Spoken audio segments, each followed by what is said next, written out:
first paragraph of the lesson on saying please.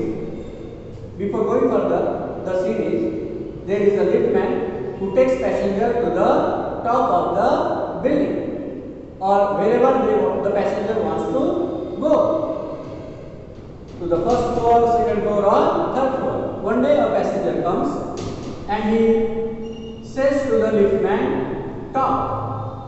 But instead of saying top, the liftman demanded to say top please. So what happens next? It is narrated by A.Z. Garfinkel in this on saying please, and he shows or expresses his views saying please, on saying please. The young liftman in a city office who threw a passenger out of his lift the other morning and was fined for the offense was undoubtedly in the wrong. So one day a passenger came, but the liftman threw him out of his lift. For this offense he was fined. त्याला शिक्षा दिल्या जाते. Fine means शिक्षा देणे. It was a question of please. इथे काय चुकलं होतं? कोणता प्रश्न होता की ज्याच्यासाठी त्याला फाइन झालं? That was a question of please. What happened? काय घडलं होतं? ते समोर रायटर सांगतात. The complainant, that means the passenger, की ज्याने आता तक्रार केली होती, entering the lift, said, जो तक्रार करणार होता तो लिफ्ट मध्ये येणार होता, त्याने म्हटलं top. He said only top.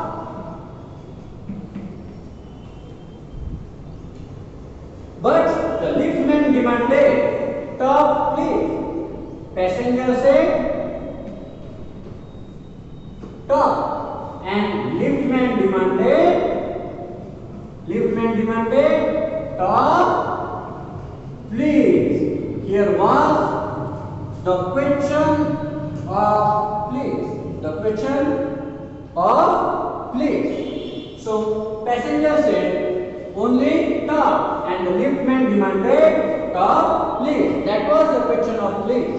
So, and his concession being refused, परंतु पॅसेंजरने टॉप प्लीज म्हणायला रिफ्यूज केलं आणि त्याने रिफ्यूज केल्यामुळे the liftman not only declined to comply with the instruction, त्याने ती इन्स्ट्रक्शन दिली होती की मला टॉपला घेऊन जा, की केवळ त्याने कॉम्प्लाय करण्यासाठी डिक्लाइनच त्याला कॉम्प्लाय मीन्स टू एक्सेप्ट मीन्स मान्य करणे. मग त्याने जी इन्स्ट्रक्शन होती ती त्याने मान्य केली नाही की मला टॉपला घेऊन जा. फक्त त्याने तेवढंच केलं नाही की त्याने जी इन्स्ट्रक्शन दिली होती, जी सूचना दिली होती की मला टॉपला घेऊन जा, ती त्याने केवळ मान्यच केली नाही, तर he hurled the passenger out of the lift. Hurl means throw. So threw. He threw the passenger out of the lift.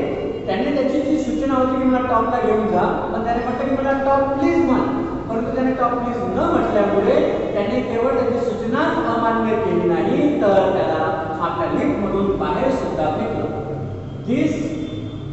For this offense the liftman was fined. This of course was carrying a comment on manner to her. मग इथे जे liftman जो वाटलेला होता, that was discourtesy. Discourtesy means we have seen the word courtesy. Which word we have seen? Courtesy. Courtesy means सभ्यता.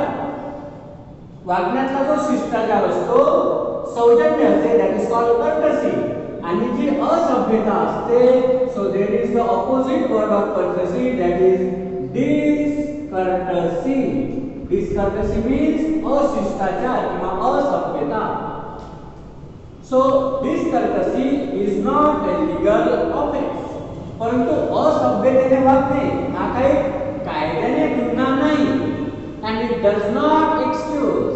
आणि असभ्य एखादा व्यक्ती वागला आहे त्यामुळे तुम्ही कारणही देऊ शकत नाही for your assault and battery. Assault and battery means की असा हल्ला की ज्यामुळे तुम्ही दुसऱ्याला धमकी देता आणि त्याला मारता सुद्धा. म्हणजे धमकी देऊन तुम्ही त्याला जेव्हा एखाद्या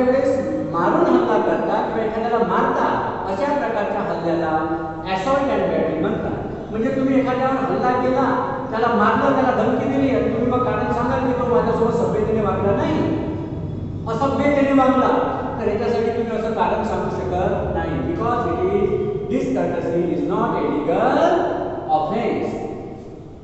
The writer gives an example. He says, if a burglar means घरफोडी करणारा, चोर किंवा घरफोडी करणारा, if a burglar breaks into my house and I knock him down, जर एखादा बर्गलर माझ्या घरी आला आणि मी जर त्याला नॉक डाऊन केलं किंवा त्याला मारलं, the law will acquit me.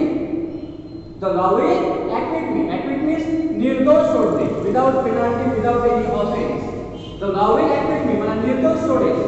And if I am physically assaulted, परंतु माझ्या जर शरीरावर त्या बर्गलरने अटॅक केला, असॉल्ट केला, हल्ला केला, it will permit me to retaliate. तर कायदा सुद्धा मला परवानगी देईल to retaliate, बदला घेण्याची. त्याने जसा माझा हल्ला केला तर मीही त्याच्यावर हल्ला केला पाहिजे याची मला कायदा परवानगी देईल. But with reasonable violence, परंतु मी समजूतदारपणे त्याच्यावर हिंसेचा वापर करेल तर मला कायदा परवानगी देईल. मी त्याला पूर्णच मारून टाकेल तर मला कायदा परवानगी देणार नाही. इट डज दिस, आणि कायदा असं करतो का?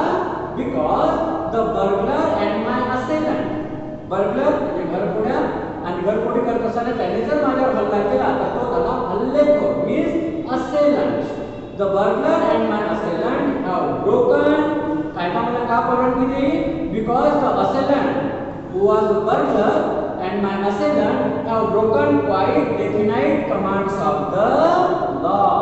कायद्याच्या ज्या काही चातुर्य आहे किंवा ज्या काही कमांड्स आहेत किंवा जे आदेश आहे कायद्यानुसार दिलेले ते त्याने पूर्णपणे तोडलेले आहे. म्हणून कायदा मला कशी परवानगी देईल त्याच्यावर थोडा समजूतदारपणे हल्ला करण्याची.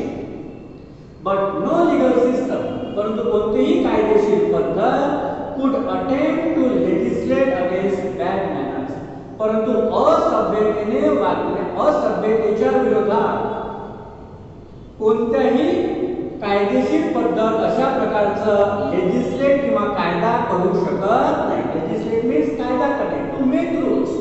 No legal system can make rule, can legislate against bad manners or could sanction the use of violence, or could sanction the use of violence against something which it does not itself recognize as a legally punishable offense. जो legally कायदेशीररित्या शिक्षा करण्यायोग्य गुन्हा नाही आहे असं त्या कायद्याला वाटत नाही तोपर्यंत ते कायदा कोणत्याही प्रकारच्या हिंसेचा वापर करण्यास परवानगी देऊ शकत नाही. And our sympathy with the liftman, we must admit that the law is reasonable. आणि आपली जरी सिंपथी त्या लिफ्टमॅन सोबत असली तरी आपण हे मान्य करायला पाहिजे, ऍडमिट करायला पाहिजे, द लॉ इज रिझनेबल. कायदा हा समजूतदारपणे तयार केलेला आहे हे आपण मान्य करायला पाहिजे. It would never do if we were at liberty, आणि आपण तसं केलं नसतं किंवा ते तसं केलं जसं इट वुड नेव्हर डू तसं केलंच नसतं. If we were at liberty, कायदा हा समजूतदारपणे तयार केलेला आहे असं आपण मान्य करायलाच पाहिजे. आणि जर आपल्याला लिबर्टी दिली असती कायद्याने, जर आपल्याला स्वातंत्र्य दिलं असतं to box people's ears, to box people's ears, to box peace ear, to fight with the peace, म्हणजे मीन्स पीस मीन्स ट्रोजन्स, लोकांच्या विरोधात लढण्यासाठी आपल्याला जर स्वातंत्र्य दिलं असतं, because we did not like their behaviour or the tone of their voices or the scowl of their faces. जर आपल्याला त्यांची वागणूक आवडली नसती, त्यांचा बोलण्याचा स्वर आवडलेला नसता किंवा त्यांच्या चेहऱ्यावरचे जे अँग्री स्कॉल मीन्स हियर अनॉइड और अँग्री एक्सप्रेशन्स, त्यांच्या चेहऱ्यावरचे रागाचे जे हावभाव असतात ते जर आपल्याला आवडले नसते आणि आपण जर आपल्याला स्वातंत्र्य मिळालं असतं तर आपण नेहमी त्यांच्यासोबत बंद मुठीने फाईट केली असती. So what would have happen? Our fist would never be idle. जर अशी आपल्याला स्वातंत्र्य दिलं असतं तर आपल्या या बंद हातांना स्वातंत्र्य मिळालं असतं. ते कधीच आळसात राहिले नसते. They would never be idle. And the gutters of the city would run with blood all day. आणि आपल्याला जर लढण्याचं स्वातंत्र्य भेटलं असतं, कारण एखाद्या व्यक्तीचा आपल्याला वागणूक आवडलेली नाही आहे, त्याचा बोलण्याचा स्वर आवडलेला नाही आहे, किंवा त्याच्या चेहऱ्यावरचे रागाचे हावभाव आवडलेले नाही आहे, आणि अशा वेळी जर आपल्याला स्वातंत्र्य मिळालेलं असतं लढण्याचं, तर आपल्या गावातील जे गटर्स आहे, ज्या नाल्या आहेत, तर त्या पाण्याने नाही तर लोकांच्या रक्तांनी दिवसभर वाहत असत्या. I may be as uncivil or असभ्य as I may please, and the law will protect me against the violent retaliations. Retaliation means बदला घेणे. Retaliation means बदला. I may be haughty, मी घमंडी असेल, or boorish means rude, उद्धट असेल. मी माझ्या वागण्यात जरी घमंडी असलो, मी माझ्या वागण्यात जरी रूढ असलो, there is no penalty to pay. मला कोणत्याही प्रकारची शिक्षा किंवा कोणत्याही प्रकारची पेनल्टी द्यावी लागली नसती. त्याशिवाय एक्सेप्ट मीन्स हियर त्याशिवाय without the penalty of being written down and ill manner fellow. मी एक असभ्य व्यक्ती आहे असंच माझ्या नावासमोर लिहिल्या गेल्याशिवाय दुसरी कोणत्याही प्रकारची पेनल्टी मला कायद्याने झालेली नसती. The law does not compel me. Compel means भाग पाडणे. To force me to say please. Please म्हणण्यासाठी मला कोणताही कायदा कंपेल करू शकत नाही, फोर्स करू शकत नाही किंवा भाग पाडू शकत नाही. और किंवा असं म्हणण्यासाठी to attune my voice to the people sensibility. लोकांची जी संवेदनशीलता आहे त्यांच्या स्वरात स्वर मिळवण्यासाठी मला कायदा भाग पाडू शकत नाही. Any more than it says that I shall not wax my mustache or dye my hair or wear ringlets down my back. माझ्या पाठीवर जे माझे केस आहेत ते सरळ ठेवायचे किंवा त्याला आपण ज्याला म्हणतो रिंगलेट्स म्हणजे कुरडे केस, त्याला कुरडे जे करतो रिंग केल्या जाते, कुरडे केल्या जाते, तसं करण्यासाठी मला भाग पाडू शकत नाही. माझे जे केस आहे ते डाय करण्यासाठी मला भाग पाडू शकत नाही किंवा माझ्या मुस्ट्याचे वॅक्स करण्यासाठी काढण्यासाठी मला कायदा भाग पाडू शकत नाही. मला जसं वाटते तसं मी वागू शकतो. It does not recognise the laceration of our feelings. माझ्या भावनांना कुठे छेद जाईल किंवा माझ्या भावनांना ठेच पोहोचेल. It does not recognize the laceration of our feelings as a case for compensation.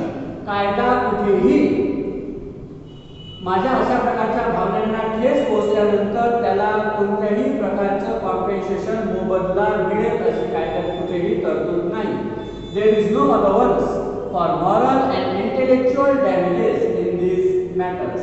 अशा प्रकारच्या वागण्यामध्ये जर माझं नैतिक आणि बौद्धिक नुकसान झालं असेल तर त्याच्या प्रकारे कुठलंही त्यामध्ये या मॅटरमध्ये कुठल्याही प्रकारचं अलाउन्स मोबदला भरपाई मला मिळणार